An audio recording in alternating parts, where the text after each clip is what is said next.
അരമണിക്കൂറിണ്ടല്ലോ തുറക്കാൻ. 11 മണിക്ക് ഇറങ്ങണോ? അരമണിക്കൂർ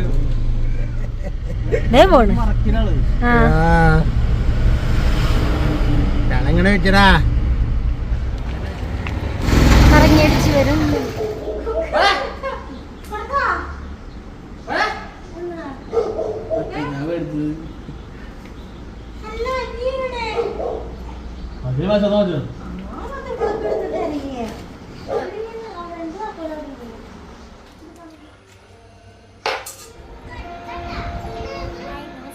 എല്ലാവരും സുഖമായിട്ടിരിക്കുകയല്ലേ? നമ്മുടെ മറ്റൊരു വീഡിയോയിലേക്ക് എല്ലാവർക്കും സ്വാഗതം. അപ്പോൾ ഡേ ഇൻ മൈ ലൈഫൊക്കെ ഇട്ടിട്ട് കുറച്ച് ദിവസം ആയിട്ടുണ്ട്, കുറച്ച് അധികം ദിവസം തന്നെ ആയിട്ടുണ്ട് അല്ലേ. അപ്പോൾ എനിക്ക് പറ്റാവുന്ന ദിവസങ്ങളിലൊക്കെ നമ്മുടെ day in my life shoot ചെയ്ത് വയ്ക്കും. അപ്പോൾ സൗകര്യം പോലെ അത് എഡിറ്റ് ചെയ്തിട്ടാൽ മതിയല്ലോ. എഡിറ്റ് ചെയ്തിടാന്ന് പറഞ്ഞ ഡേ ഇൻ മൈ ലൈഫ് ആകുമ്പോഴേ നമ്മൾ പല പല ഭാഗങ്ങളായിരിക്കുമല്ലോ ഷൂട്ട് ചെയ്ത് വയ്ക്കുക. അപ്പോൾ അത് എഡിറ്റ് ചെയ്യാന്ന് പറഞ്ഞാൽ കുറച്ചധികം പണിയുണ്ട്. അപ്പോൾ എനിക്ക് സമയം പോലെ ഞാനത് ചെയ്ത് വെക്കുകയാണ് ചെയ്യാറുള്ളത്. അപ്പോൾ ഇത് കുറച്ചധികം ദിവസം മുന്നത്തെ ഒരു ദിവസമാണ് കേട്ടോ. കാരണം പിന്നെ അതിനിടയിലൊന്നും എനിക്ക് എഡിറ്റ് ചെയ്യാനുള്ള സമയമൊന്നും കിട്ടിയില്ല. അപ്പോൾ ഈ ഒരു ദിവസമേ കണ്ണനെയും കൊണ്ട് കണ്ണന് ചെറിയൊരു ചുമയും കാര്യങ്ങളൊക്കെ ഉണ്ടായിരുന്നു. അപ്പോൾ കണ്ണനെയും കൊണ്ട് ഞങ്ങൾക്ക് ഹോസ്പിറ്റലിൽ പോകണമായിരുന്നു. അപ്പോൾ ചെറുതായിട്ട് തുടക്കം ഉണ്ടായിരുന്നുള്ളൂ, സ്റ്റാർട്ടിങ് ആയിരുന്നു. ചെറിയൊരു ചുമയൊക്കെ ഉണ്ട്. പിന്നെ അത് കഫക്കെട്ടും കുറുങ്ങലും ഒന്നും ആവണ്ടെന്ന് വിചാരിച്ചിട്ട് ഹോസ്പിറ്റലിൽ കൊണ്ടുപോകാനായിട്ടുള്ള തിടുക്കാണ്. കല്യാണിനെ സ്കൂളിൽ വിട്ട് പിന്നെ ഞങ്ങൾക്ക് കണ്ണനെയും കൊണ്ട് പോകണമായിരുന്നു, തൃശ്ശൂർക്ക് പോകണമായിരുന്നു. അപ്പോൾ അതിനുള്ള ഓട്ടപ്പാച്ചിലായിരുന്നു. അപ്പോൾ രാവിലെ തന്നെയാണെങ്കിൽ എനിക്ക് ഒട്ടും വയ്യായിരുന്നു. അന്നത്തെ ദിവസമേ തീരെ വയ്യാതിരിക്കുകയായിരുന്നു. ഭയങ്കര ബോഡി പെയിനും കാര്യങ്ങളൊക്കെ ആയിട്ട് തീരെ വയ്യാണ്ടിരിക്കുകയായിരുന്നു. പക്ഷേ കണ്ണനെ കാണിക്കുന്ന ഡോക്ടർക്ക് OP അങ്ങനെ ഒന്നിടവിട്ട ദിവസങ്ങളിലേ ഉള്ളൂ. അപ്പോൾ ഇന്നത്തെ ദിവസം ഞങ്ങൾ പോയില്ലെങ്കിൽ പിന്നെ ഒരു ദിവസം കൂടെ കഴിഞ്ഞിട്ട് പിന്നത്തെ ദിവസം പോകാൻ പറ്റുള്ളായിരുന്നു. അപ്പോൾ അതുകൊണ്ട് പിന്നെ ലൈറ്റ് ആക്കണ്ട, കാരണം ചുമയൊക്കെ അല്ലേ. 2 ദിവസം മുൻപ് കൊണ്ടുപോയിട്ടുണ്ടായിരുന്നു ചെറിയ ചുമ തോന്നിയിട്ട്. അത് വലിയ കാര്യമായിട്ടൊന്നും ഇല്ല കേട്ടോ. പക്ഷെ എന്നാലും ഞാൻ പറഞ്ഞിട്ടുണ്ടല്ലോ കണ്ണനിപ്പോൾ ശ്രദ്ധിക്കേണ്ട സമയമാണ്. അപ്പോൾ അതുകൊണ്ട് അവന് ചെറിയൊരു ജലദോഷം വരുമ്പോൾ പോലും ഞങ്ങളിപ്പോൾ ഇരിഞ്ഞാലക്കുട കാണിക്കാതെ നേരെ തൃശ്ശൂർക്ക് എന്നെ കൊണ്ടുപോകുന്നത്. അത്രയും കൂടെ നമ്മൾ അവനെ ശ്രദ്ധിച്ചിട്ടാണ് അവൻ്റെ ഓരോ കാര്യങ്ങളും മുന്നോട്ട് കൊണ്ടുപോകുന്നത്. അപ്പോൾ കല്യാണി സ്കൂളിൽ പോയിട്ടുണ്ടായിരുന്നു. പിന്നെ പോവാനുള്ളത് എടുക്കുകയാണ്. കണ്ണന് ഭക്ഷണവും എല്ലാം ആക്കിയിട്ടാണ് നമ്മൾ പോവുക. വഴിയിൽ വെച്ചിട്ടൊക്കെ അവൻ്റെ ഭക്ഷണം അവന് കുറുക്കൊക്കെ ആക്കിയിട്ട് പോവും. പക്ഷെ കണ്ണന് ഇപ്പോൾ നമ്മൾ എന്തെങ്കിലും കയ്യിൽ പിടിച്ചുകൊണ്ട് വന്ന ഭക്ഷണമൊക്കെ ഉണ്ടല്ലോ, അതൊന്നും ആൾക്ക് ഇഷ്ടമല്ല കേട്ടോ. ആൾക്ക് ഹോട്ടലിൽ നിന്നൊക്കെ കഴിക്കാനാണ് ഇഷ്ടം. അപ്പോൾ എനിക്ക് ഭയങ്കര ബോഡി പെയിൻ ആയത് കാരണം ഞാൻ ചൂടുവെള്ളമൊക്കെ ഉണ്ടാക്കിയിട്ടാണ് കേട്ടോ കുളിച്ചതൊക്കെ. എനിക്ക് ചില ദിവസങ്ങളിൽ അങ്ങനെ ഭയങ്കര ബോഡി പെയിനൊക്കെയാണ്. അപ്പോൾ അങ്ങനെയൊക്കെ ആകുമ്പോൾ ചൂടുവെള്ളത്തിലൊക്കെയാണ് കുളിയൊക്കെ. അതെനിക്കിഷ്ടമല്ല കേട്ടോ, സത്യം പറഞ്ഞാൽ ചൂടുവെള്ളത്തിൽ കുളിക്കാൻ എനിക്കിഷ്ടമല്ല. പക്ഷേ ബോഡി പെയിൻ അപ്പോൾ ഞാനൊരു ടാബ്ലറ്റൊക്കെ എടുത്ത് കഴിച്ച് അങ്ങനെയാണ് കേട്ടോ പോകുന്നത്. അത്രയും തീരെ വയ്യായിരുന്നു അന്നത്തെ ദിവസം, ഭയങ്കര വയ്യായിരുന്നു. അപ്പോൾ മേലുവേദനയും കാര്യങ്ങളൊക്കെ ആയിട്ട്. പക്ഷെ കണ്ണനെ അന്നത്തെ ദിവസം കൊണ്ടുപോയില്ലെങ്കിൽ പിന്നെ ഒരു ദിവസം കൂടെ ലൈറ്റ് ആവല്ലോ എന്ന് വിചാരിച്ചിട്ട് പോകുന്നതാണ് കേട്ടോ. അപ്പോൾ ഇറങ്ങുന്ന സമയത്ത് കണ്ണന് ഇത്തിരി വെള്ളം കൊടുക്കുകയും ഞാൻ ഭക്ഷണമൊക്കെ കൊടുത്തിട്ടുണ്ടായിരുന്നു. പിന്നെ വണ്ടിയിൽ കയറിയാവും വെള്ളം കുടിക്കില്ല. അല്ലെങ്കിൽ ഇങ്ങനെ ചൂടുവെള്ളമൊക്കെ കുടിക്കാൻ മടിയാവൻ എന്തെങ്കിലും ഒരു ചെറിയ മധുരമൊക്കെ ഉണ്ടെങ്കിലാണ് ആൾ കുടിക്കുകയുള്ളൂ. അപ്പോൾ ഞാൻ വീട്ടിലൊക്കെ ഇടയ്ക്ക് ഇങ്ങനെ നാരങ്ങയൊക്കെ പിഴിഞ്ഞൊക്കെ വെക്കും, അങ്ങനെയൊക്കെ ചെയ്യാറ്. അപ്പോൾ അങ്ങനെ വെള്ളം കുടിക്കാൻ ഭയങ്കര മടിയാണ്. അപ്പോൾ ഇറങ്ങുന്ന സമയത്ത് ആൾക്ക് എന്നുള്ളതാണ് കേട്ടോ. ആൾ എന്തെങ്കിലും പാമ്പറിൽ ഒപ്പിച്ച് വെക്കാറുണ്ട്. അപ്പോൾ അന്നും അതുപോലെ തന്നെ ഇറങ്ങാറായി ചേട്ടൻ വണ്ടിയൊക്കെ ഇറക്കി. അപ്പോഴേക്കും ആൾ പാമ്പറിൽ പണിയൊക്കെ ഒപ്പിച്ച് വെച്ചിട്ടുണ്ടായിരുന്നു. അങ്ങനെ ഞങ്ങൾ ഇറങ്ങി. കണ്ണിന് പുറത്തേക്ക് ഇറങ്ങാമെന്ന് പറഞ്ഞാൽ ഭയങ്കര ഇഷ്ടമാണല്ലോ. അപ്പം ഞാൻ അവനെ ആ സീറ്റ് ഒന്നും കൂടെ ചാരിയിട്ടേക്ക് എടുത്തുന്ന രീതിയിൽ അങ്ങനെ വെക്കുമ്പോൾ ആൾക്ക് കുറച്ചും കൂടെ ഇഷ്ടം. പക്ഷെ സന്തോഷം കൊണ്ട് ഇങ്ങനെ പെടഞ്ഞിട്ടേ ഭയങ്കര, അല്ലെങ്കിൽ ഞാൻ കുറേ നേരമൊക്കെ എൻ്റെ മടിയിൽ തന്നെ വെക്കാറ് കേട്ടോ. അപ്പോൾ അന്ന് കയറിയപ്പോൾ തന്നെ ഞാൻ കുറച്ച് നേരമൊക്കെ അവനെ സീറ്റിൽ തന്നെ ഇരുത്തി. എനിക്കിങ്ങനെ അവൻ ബലം പിടിക്കുമ്പോൾ പിടിക്കാനുള്ളൊരു ഇതുണ്ടായിരുന്നില്ല. അത്രയും കൈയും കാലൊക്കെ ഭയങ്കര പെയിനായിരുന്നു എനിക്ക്. അങ്ങനെ ഞങ്ങൾ പോവാണ് കേട്ടോ. അപ്പോൾ പോകുന്ന വഴിക്ക് ഞങ്ങൾ കൊടകര കൂടിയാണ് പോയത്. ഇപ്പോൾ നമ്മുടെ ഇരിഞ്ഞാലക്കുട കൂടെ പോകാമെന്ന് പറഞ്ഞ റോഡ് പണിയും കാര്യങ്ങളൊക്കെ ആയിട്ടേ ഭയങ്കര ബ്ലോക്കൊക്കെ. ഇപ്പം ഞങ്ങൾക്ക് അച്ഛനെ ഒന്നും കാണേണ്ട ആവശ്യമുണ്ടായിരുന്നു. കൊടകര ബാറിലാണ് കേട്ടോ, അച്ഛൻ കല്ലട ബാറിലാണ് അച്ഛൻ വർക്ക് ചെയ്യുന്നത്. അപ്പോൾ അച്ഛനെ ഒന്നും കാണേണ്ട, എനിക്കൊരു കൊറിയർ വന്നിട്ടുണ്ടായിരുന്നു പാഴ്സൽ. അപ്പോൾ അത് അച്ഛൻ ഇരിഞ്ഞാലോടെ നിന്ന് മേടിച്ചിട്ട് അച്ഛൻ്റെ കയ്യിലുണ്ടായിരുന്നു. അപ്പോൾ അത് വാങ്ങാനായിട്ട് അച്ഛനെയും കൂടെ കാണാൻ വേണ്ടിയിട്ട് ഞങ്ങൾ കൊടകര വഴിയാണ് പോയത്. അപ്പോൾ അച്ഛൻ വഴിയിൽ അതാണ് കേട്ടോ കല്ലട ബാറ്. അപ്പോൾ ബാറിൻ്റെ ഫ്രണ്ടിൽ വന്ന് നിന്നു. അപ്പോൾ അതിൽ കൂടെ തന്നെയാണ് നമുക്ക് പോകേണ്ടത്, തൃശ്ശൂർക്ക് പോകേണ്ടത്. അപ്പോൾ അച്ചാച്ചനെ കണ്ട സന്തോഷത്തിൽ കണ്ണം കിടന്ന് മറയാണ് കേട്ടോ. അച്ഛൻ്റെ മുഖത്ത് പുറത്തേക്ക് പോലും നോക്കണില്ല. സന്തോഷം കൊണ്ട് കണ്ണനെ പിടിച്ചാൽ കിട്ടണില്ല എന്നുള്ള പോലെ. അപ്പം ഞാൻ അച്ഛൻ്റെ അടുത്ത് അച്ഛൻ നീങ്ങുന്നേ, അച്ഛൻ്റെ ബാറൊന്ന് കാണിച്ചെടുത്തേന്ന് പറഞ്ഞിട്ട് വെറുതെ ഒന്ന് എടുത്തതാട്ടോ. പിന്നെ ഹോസ്പിറ്റലിൽ പോയി ഡോക്ടറെ കണ്ടു. അപ്പം അതൊന്നും അങ്ങനെ കാണിക്കാൻ പറ്റില്ലായിരുന്നു, കാരണം നമ്മൾ വീഡിയോ എടുക്കാനല്ലല്ലോ പോയത്, നമ്മൾ ഡോക്ടറെ കാണാനല്ലേ പോയത്. അപ്പോൾ ഡോക്ടറെ കണ്ടപ്പോൾ പാർക്കിങ്ങൊക്കെ ഒരുപാട് ദൂരേക്ക് കിട്ടുക, ഹോസ്പിറ്റൽ പാർക്കിങ് കിട്ടാറില്ല, അവിടെ ഭയങ്കര തിരക്കാണേ. അപ്പോൾ അത് കഴിഞ്ഞ് കുറച്ചിങ്ങനെ നടക്കണം. അപ്പോൾ ചേട്ടനാണെങ്കിൽ കാറിലിരിക്കും, പിന്നെ കുറച്ച് കഴിയുമ്പോൾ മുകളിലേക്ക് വരാം. അപ്പോൾ ഞാൻ തന്നെയാണ് പോയിട്ട് ടോക്കൺ എടുക്കലും അതുപോലെ തന്നെ ഡോക്ടറെ കാണാൻ, ഞങ്ങൾ ഡോക്ടറെ കാണാൻ കഴിഞ്ഞ് ഡോക്ടറെ കാണാതിരിക്കുമ്പോഴായിരിക്കും ചിലപ്പോൾ ചേട്ടൻ വരാം. അപ്പോൾ 2ാം നിലയിലെ ഡോക്ടർ. അപ്പോൾ അത്രയും നേരം ഞാൻ എടുത്ത് കണ്ണനെയൊക്കെ കയറി കേൾപ്പിക്കും, എനിക്ക് ആകെ കൈയും കാലൊക്കെ കഴിച്ചു. അപ്പോൾ പിന്നെ വന്നപ്പോൾ ചേട്ടൻ എടുത്തു കേട്ടോ കാണാനെ. പിന്നെ വന്നിട്ടാണെങ്കിൽ നല്ല പണിയുണ്ടായിരുന്നു. രാവിലെ ബ്രേക്ക്ഫാസ്റ്റൊക്കെ ഉണ്ടാക്കി കഴിച്ചിട്ടാണ് പോയത്. അപ്പോൾ ഉച്ചയ്ക്കുള്ളതൊക്കെ നമ്മൾ പുറത്തുനിന്ന് കഴിക്കുക ചെയ്തത്. കണ്ണന് പുറത്തുനിന്ന് ഇപ്പോൾ ബിരിയാണിയൊക്കെ നമ്മൾ കഴിക്കുകയാണെങ്കിൽ അതിൻ്റെ റൈസൊക്കെ ഭയങ്കര ഇഷ്ടമാട്ടോ. അങ്ങനെയൊന്നും ഉണ്ടായിരുന്നില്ല, ഇപ്പോൾ അതൊക്കെ ആൾക്ക് ഇഷ്ടം, ആൾ കഴിക്കും. അപ്പോൾ ഉച്ചയ്ക്ക് അങ്ങനെയൊക്കെ കഴിക്കുകയൊക്കെ ചെയ്തു. അപ്പോൾ ഞാൻ കണ്ണന് ബിരിയാണി റൈസ് ഇഷ്ടമാണല്ലോ. അപ്പോൾ ഞാൻ വരുമ്പോഴേക്ക് ബിരിയാണി റൈസൊക്കെ മേടിച്ചിട്ട് വന്നിട്ട്, അരിയൊക്കെ മേടിച്ചിട്ട് വന്നിട്ടുണ്ടായിരുന്നു ബിരിയാണി ഉണ്ടാക്കാമെന്ന് വിചാരിച്ചിട്ട്. അപ്പോൾ പിന്നെയും കുറച്ച് സാധനങ്ങളൊക്കെ വാങ്ങാണ്ടായിരുന്നു. അപ്പോൾ ചേട്ടൻ അതിന് വേണ്ടി പറഞ്ഞു വിടായിരുന്നു കേട്ടോ. പിന്നെ ഞാൻ കഴിഞ്ഞൊരു വീഡിയോയിൽ ഇങ്ങനെ കമൻറ്റ് കണ്ടായിരുന്നേ, എന്താ എവിടെയോ വെച്ച്, എനിക്ക് എവിടെയാണെന്നൊന്നും അതിൽ എഴുതിയിട്ടില്ല, എവിടെ വെച്ച് സ്വാതിനെയും കണ്ണനെയും ഒക്കെ കണ്ടു. അപ്പോൾ സ്വാതി എന്തോ മൈൻഡ് ചെയ്തില്ല, മുഖത്തേക്ക് നോക്കിയില്ല. കണ്ണനെ കാണണമെന്ന് വെച്ചിട്ട് അടുത്തേക്ക് വരുന്നുണ്ടായിരുന്നു, പക്ഷേ സ്വാതി ഞങ്ങളുടെ മുഖത്തേക്ക് നോക്കണില്ല എന്നൊക്കെ പറഞ്ഞിട്ട് കമൻറ്റ് കണ്ടു. സത്യം പറഞ്ഞാൽ എനിക്കറിയാം, നമ്മൾ പുറത്തേക്ക് ഇറങ്ങണു, ഒരുപാട് പേരെ കാണണു, ആരാ നമ്മളെ നോക്കുന്നതെന്ന് നമുക്കറിയില്ല. നമ്മളുടെ മുഖത്ത് നോക്കി ഒരാൾ ചിരിച്ചു കഴിഞ്ഞാൽ ആരെൻ്റെ മുഖത്ത് നോക്കി ചിരിച്ചാലും ഞാൻ ചിരിക്കാതിരുന്നിട്ടില്ല എന്നാണ് എൻ്റെ ഒരു വിശ്വാസം. പിന്നെ ചില സമയത്തെന്നൊക്കെ പറഞ്ഞാൽ നമ്മൾ ചിലപ്പോൾ പല കാര്യങ്ങളും ആലോചിച്ചും കൊണ്ടായിരിക്കും നടക്കുന്നുണ്ടാവുക. അപ്പോൾ ചിലപ്പോൾ നമ്മളൊരാളുടെ മുഖത്തേക്ക് നോക്കിയാൽ പോലും ചിലപ്പോൾ നമ്മളുടെ മനസ്സിൽ വേറെ എന്തെങ്കിലും കാര്യങ്ങളൊക്കെ ആയിരിക്കും. അപ്പോൾ ചിലപ്പോൾ നമ്മൾ ശ്രദ്ധിച്ചു എന്ന് വരില്ല. അപ്പോൾ അങ്ങനെയുള്ള കാര്യങ്ങളൊക്കെ വന്ന് കമൻറ്റിൽ ഇടുമ്പോഴേ ഭയങ്കര കഷ്ടമാട്ടോ. കാരണം എനിക്കറിയില്ല എന്താണ് ഇങ്ങനെ മനുഷ്യന്മാരെന്ന്. അല്ല, അത് എനിക്ക് കുഴപ്പമൊന്നുമില്ല, അത് ഞാൻ കമൻറ്റിന് റിപ്ലൈ ആയിട്ട് പറയുന്നതൊന്നും അല്ല കേട്ടോ.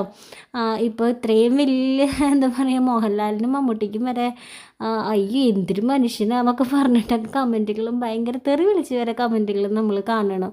അപ്പോൾ ഇത് ആളുകൾക്കൊരു സുഖമാണെന്ന് തോന്നുന്നു. എന്തെങ്കിലുമൊക്കെ വന്നിട്ട് കുറേ പേര് നല്ലത് എന്തെങ്കിലും പറയുമ്പോൾ ഇവരെ നല്ലത് മാത്രമാണല്ലോ ആളുകൾ പറയുന്നത്, എന്തെങ്കിലും ഒരു മോശം കൂടെ ഞാനൊന്ന് പറയട്ടെ, അപ്പോൾ എൻ്റെ കമൻറ്റ് അവിടെ ഹൈലൈറ്റ് ആയിട്ട് നിൽക്കുമല്ലോ എന്ന് വിചാരിക്കാനോ വിചാരിച്ചിട്ടോ അങ്ങനെ എന്തോന്ന് അറിയില്ല, ഞാനിങ്ങനെ കണ്ടായിരുന്നു. അപ്പം ഞാൻ വിചാരിക്കുക, ദൈവമേ നമ്മളിങ്ങനെ പുറത്തിറങ്ങുമ്പോൾ നമ്മൾ എല്ലാവരുടെയും മുഖത്ത് നോക്കിയിട്ട് ആരും എന്നോട് ചിരിക്കുന്നത്, അവരോട് ഞാനൊന്ന് തിരിച്ച് ചിരിക്കട്ടെ എന്ന് വിചാരിച്ച് നമുക്ക് പുറത്തേക്ക് ഇറങ്ങാൻ പറ്റില്ലല്ലോ. അപ്പോൾ എന്ത് മനുഷ്യന്മാരാണെന്ന് ആലോചിക്കായിരുന്നേ. എനിക്ക് കണ്ണനെയും കൊണ്ട് പുറത്തേക്ക് ഇറങ്ങുമ്പോൾ സത്യം പറഞ്ഞ് ഞാൻ ഒരാളുടെ മുഖത്തേക്ക് നോക്കില്ല. കണ്ണൻ പുറത്തേക്ക് ഇറങ്ങുമ്പോൾ ഭയങ്കര ബലം പിടുത്തം പറഞ്ഞു കഴിഞ്ഞാൽ കണ്ണൻ എനിക്ക് പിടിച്ചാൽ കിട്ടില്ല. ഞാൻ കഴിഞ്ഞ പ്രാവശ്യം ജൂബിലി പോയിട്ട് എൻ്റെ ഒരു ഫ്രണ്ട് തന്നെ കൂടെ പഠിച്ചതാണ് വന്നിട്ട് എനിക്ക് അവളുടെ അടുത്ത് വർത്താനം പറഞ്ഞു കുറേ നേരം നിൽക്കണം എന്നുണ്ടെങ്കിൽ കണ്ണനെടുത്ത് നിൽക്കാൻ പറ്റുന്നില്ല. ലാസ്റ്റ് ഞാൻ പറഞ്ഞു, എടി എനിക്ക് പറ്റണില്ലേ കണ്ണനെടുത്തുനിന്ന് വർത്താനം പറയാനായിട്ട്, നീ ഫോൺ നമ്പർ ഇതാ, ഞാൻ വിളിക്കാം, വീട്ടിൽ വന്നിട്ട് വിളിച്ചിട്ട് നമുക്ക് വിളിച്ച് വിശേഷങ്ങൾ പറയാം. കണ്ണനെടുത്ത് എനിക്ക് അത്രയും നിൽക്കാൻ പറ്റുന്നില്ല, കാരണം വീട്ടിലത്തെ പോലെയല്ല, പുറത്തേക്ക് കൊണ്ടുപോകുമ്പോഴേ അവന് ഭയങ്കര ബലം പിടുത്തം ഇങ്ങനെ തള്ളിക്കൊണ്ടേയിരിക്കും നമ്മളെ. അപ്പോൾ നമുക്ക് നമ്മുടെ അവസ്ഥ പറഞ്ഞു കഴിഞ്ഞാൽ പുറത്തൊരാൾക്ക് മനസ്സിലാവില്ല. അതാണ് ആളുകൾ ഇങ്ങനെയൊക്കെ പെരുമാറുന്നു. മനസ്സിലാവുന്നവരുണ്ട്, ഇങ്ങനത്തെ സിറ്റുവേഷൻസ് വരണം, അപ്പോഴേ മനസ്സിലാവുള്ളൂ, അല്ലാത്തവർക്ക് മനസ്സിലാവില്ല. നമ്മൾ എത്രയൊക്കെ എക്സ്പ്ലെയിൻ ചെയ്തിട്ട് ഒരു കാര്യമില്ല. എന്നിട്ട് ഞാൻ പിന്നെ ബിരിയാണി ഉണ്ടാക്കേണ്ട പരിപാടികളിലേക്ക് കടന്നു കേട്ടോ.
ഇന്നത്തെ കറി വെച്ചില്ല, വൈകുന്നേരത്തേക്ക് മാത്രമല്ലേ. പിന്നെ ഇന്ന് കറി വെച്ചിട്ട് പിന്നെ നാളത്തേക്ക് അത് എടുക്കുമ്പോൾ ഒരു സുഖമില്ലാത്തതുപോലെയാണ്. അപ്പോൾ ഞാൻ കണ്ണനും കല്യാണിക്കും വെറുതെ 2 പീസ് എടുത്തിട്ട് അവർക്ക് വെറുതെ ഉപ്പും മഞ്ഞപ്പൊടി മാത്രം തിരുമ്പിയിട്ട് വറുത്തു. അതാകുമ്പോൾ അവർക്ക് എരിവ് അധികം രണ്ടാൾക്കും വലിയ പിടുത്തില്ല. അപ്പോൾ ഞങ്ങൾക്ക് എരിവൊക്കെ ഇട്ടിട്ട് വേറെയും ഒരു 3-4-5-6 പീസ് എടുത്തിട്ട് വറുത്തു. നൈറ്റിലേക്ക് മാത്രമല്ല, അത് മതിയല്ലോ എന്ന് വിചാരിച്ചു. പിന്നെ ബാക്കിയുള്ളത് നാളെ കറി വയ്ക്കാമെന്ന് വിചാരിച്ചിട്ട്. അപ്പോൾ രാവിലെ വയ്യാണ്ടാണ് ഹോസ്പിറ്റലിൽ പോയത്. ഭയങ്കര ബോഡി പെയിനും കാര്യങ്ങളൊക്കെയാണ്. വേറെ ഒന്നുമല്ല കേട്ടോ, നമുക്ക് മന്ത്ലി പീരീഡ്സിൻ്റെ അങ്ങനത്തെയൊക്കെ പ്രശ്നങ്ങളാണ് കേട്ടോ. അപ്പോൾ തീരെ വയ്യാതെയൊക്കെ പോയത്. പിന്നെ വന്നിട്ടും ഒരു റെസ്റ്റ് ഉണ്ടായിരുന്നില്ല. ഞാനപ്പോൾ എങ്ങടെയെങ്കിലും പോയി കഴിഞ്ഞാൽ വൈകിട്ട് ഒന്നുകിൽ ഞാൻ ചോറൊക്കെ വെച്ചിട്ട് പോവും, അല്ലാന്നുണ്ടെങ്കിൽ എന്തെങ്കിലും എന്തെങ്കിലും ചപ്പാത്തി വാങ്ങി കറി മാത്രം ഉണ്ടാക്കുകയെ ബ്രെഡ് വാങ്ങുക അങ്ങനെ എന്തെങ്കിലുമൊക്കെ ചെയ്യാറുള്ളത്. പക്ഷെ കണ്ണന് ഉച്ചയ്ക്ക് നമ്മൾ പുറത്തുനിന്ന് ബിരിയാണി കഴിച്ചപ്പോഴേ റൈസൊക്കെ കഴിക്കുന്നുണ്ടപ്പോൾ അവന് ഇഷ്ടമാണല്ലോ എന്ന് തോന്നിയപ്പോൾ എനിക്ക് തോന്നി എൻ്റെ വയ്യായി ഒന്നും കാര്യമാക്കേണ്ട, അവൻ റൈസ് കഴിക്കുകയാണെങ്കിൽ കഴിക്കട്ടെ. ഇപ്പോൾ കല്യാണിക്കും ബിരിയാണി എന്നൊക്കെ പറയുമ്പോൾ ഭയങ്കര ഇഷ്ടമാണ്. പക്ഷേ കഴിക്കലൊന്നും കാര്യമായിട്ടില്ല കേട്ടോ. കുറച്ചങ്ങ് കഴിച്ചു. പിന്നെ ഞാനും അവളും തമ്മിൽ നല്ല അടിയാവും കഴിക്കാൻ അവളെ പിന്നാലെ നടന്നൊക്കെ. അപ്പം എന്നാലും അവർക്ക് ഇഷ്ടമാവുകയാണെങ്കിൽ ഇഷ്ടമായിട്ട്, നമ്മുടെ വയ്യായി ഒന്നും കാര്യമാക്കണ്ടെന്ന് വിചാരിച്ചിട്ട് അങ്ങനെ ഉണ്ടാക്കാനൊക്കെ നിന്നതാണ്. പക്ഷെ പണിയൊക്കെ കഴിഞ്ഞപ്പോഴേക്കും എൻ്റെ നടു ഒടിഞ്ഞു തന്നെ വേണം പറയാനായിട്ട്. വേറെ ഒന്നും കൊണ്ടല്ല കേട്ടോ, നമുക്കിങ്ങനെ വയ്യാണ്ട് ഇരിക്കുന്നത് കാരണം നമുക്ക് ആകെ സുഖമില്ലാണ്ടിരിക്കുകയാണല്ലോ. അപ്പോൾ അങ്ങനെ ഇപ്പോൾ കല്യാണി സ്കൂളിലൊക്കെ പോയി വന്നു കഴിഞ്ഞ് കഴിഞ്ഞാൽ അവളുടെ ചോറും പാത്രത്തിൽ ചിലപ്പോൾ കൊണ്ടുപോകുന്ന സാധനങ്ങളൊക്കെ അതുപോലെ തന്നെ ഉണ്ടാവും കേട്ടോ. തിരിച്ചൊക്കെ അങ്ങോട്ട് കൊണ്ടുവരും അവൾ. അങ്ങനെ രണ്ടാൾക്കും ഭക്ഷണമൊക്കെ കൊടുത്ത് പിന്നെ അപ്പം എനിക്ക് എന്താ പറയുക, എൻ്റെ പണികളൊക്കെ നേരത്തെ കഴിഞ്ഞു. പിന്നെ ഞാൻ വേറെ ഒന്നിനും ഇരുന്നില്ല. പിന്നെ ഇപ്പോൾ നെറ്റിപ്പട്ടത്തിൻ്റെ ഒരു ചെറിയ നെറ്റിപ്പട്ടം ഉണ്ടാക്കാനായിട്ട്, അത് മാത്രമല്ല കേട്ടോ, 2-3 വലുതും വന്നിട്ടുണ്ട്. അപ്പോൾ അവരുടെ ഭക്ഷണമൊക്കെ കഴിക്കൽ കഴിഞ്ഞ് കഴിഞ്ഞാൽ പിന്നെ മൈൻഡ് എനിക്ക് കൂളാണ്. കണ്ണനും കല്യാണിയൊക്കെ വയറ് നിറഞ്ഞിരുന്ന് കഴിഞ്ഞാൽ പിന്നെ എനിക്ക് സമാധാനമായിട്ടിരുന്ന ഓരോ കാര്യങ്ങൾ ചെയ്യാം. അപ്പം ഞാൻ പിന്നെ അത് കുറച്ച് നേരം ഒരു 7 മണി 7:30 ആകുമ്പോഴേക്കൊക്കെ കഴിഞ്ഞിട്ടുണ്ട്. പിന്നെ ഒരു 1/4 മണിക്കൂറൊക്കെ എനിക്ക് കിട്ടും ഇവർ ഉറക്കാൻ പോകുന്നതിന് മുൻപായിട്ട്. അപ്പോൾ ആ സമയത്ത് അപ്പോൾ കണ്ണൻ്റെ അടുത്തിരുന്നിട്ട് ചെയ്യുന്നത് ഭയങ്കര ഇഷ്ടമാണ്. എനിക്ക് ടേബിളിലിരുന്ന് ചെയ്യുകയാണെങ്കിൽ, കുഞ്ഞിതായത് കാരണം എനിക്ക് വേണമെങ്കിൽ ടേബിളിലിരുന്ന് ചെയ്യാം. കുറച്ചും കൂടെ എനിക്കിങ്ങനെ കുമ്പിട്ടിരിക്കേണ്ട അങ്ങനെയുള്ള സൗകര്യങ്ങൾ എനിക്കതാ. കുഞ്ഞിതാണല്ലോ, വലുതാകുമ്പോൾ പിന്നെ നമുക്ക് താഴെയിട്ട് തന്നെ വേണം ചെയ്യാനായിട്ട്. അപ്പം എന്നാലും കണ്ണന് ഭയങ്കര ഇഷ്ടമാണ് അവൻ്റെ അടുത്തിരുന്ന് കാര്യങ്ങൾ ചെയ്യുമ്പോഴേ. അപ്പോൾ അങ്ങനെ കണ്ണൻ്റെ അടുത്തിരുന്നിട്ടൊക്കെ ചെയ്തപ്പോൾ ആളും ഹാപ്പിയായി. പിന്നെ ഞങ്ങൾ കിടക്കാനായിട്ട് വന്നു കേട്ടോ. അപ്പം അന്നത്തെ ഒരു ദിവസം നമ്മുടെ തീരെയാണ്. ആ കണ്ണനെ ഇതുപോലെ 2 തലോണയൊക്കെ വെച്ചിട്ട് ഒരു തലോണ കുഞ്ഞിത് വെക്കും, പിന്നെ ഇതിങ്ങനെ സ്ലോപ്പാക്കിയിട്ട് വെക്കും. അപ്പം നെഞ്ച് ഭാഗം പൊങ്ങിയിട്ട് അങ്ങനെയാണ് കേട്ടോ കിടത്താ. പിന്നെ കണ്ണൻ്റെ കാലും ഇടുന്നൊരു സംഭവം അവിടെ ഉണ്ട്. അത് കണ്ണൻ ഉറങ്ങിക്കഴിയുമ്പോൾ അമ്മ പറ്റിച്ചിട്ട് ഇടുമോ. അയ്യോ കണ്ണനിനെ ഉറങ്ങില്ല, അമ്മ അത് ഇടാമോ എന്ന് വെച്ചിട്ട് അവിടെ ഒരു സംഭവം ഇരിക്കുന്നുണ്ട്. കണ്ണൻ്റെ കാലും ഇടുന്നതേ, അതിങ്ങനെ വെച്ചിട്ട് കാലകത്തി വെക്കാനായിട്ട്. അതെ, അതിട്ട് കഴിഞ്ഞാൽ അവൻ ഉറങ്ങില്ല. അപ്പോൾ ഉറങ്ങി കഴിയുമ്പോൾ, നല്ല ഉറക്കമായി കഴിയുമ്പോൾ അമ്മ പറ്റിക്കോ, കണ്ണന് പറ്റിക്കേ. ഹലോ ഹലോ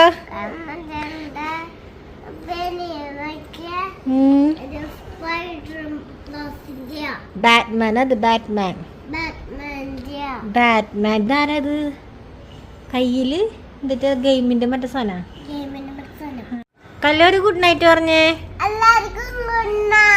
ഗുഡ് നൈറ്റ്, എല്ലാവർക്കും ഗുഡ് നൈറ്റ് അല്ലേ കണ്ണ. അപ്പൊ നമ്മൾ അവസാനിപ്പിക്കാം കേട്ടോ.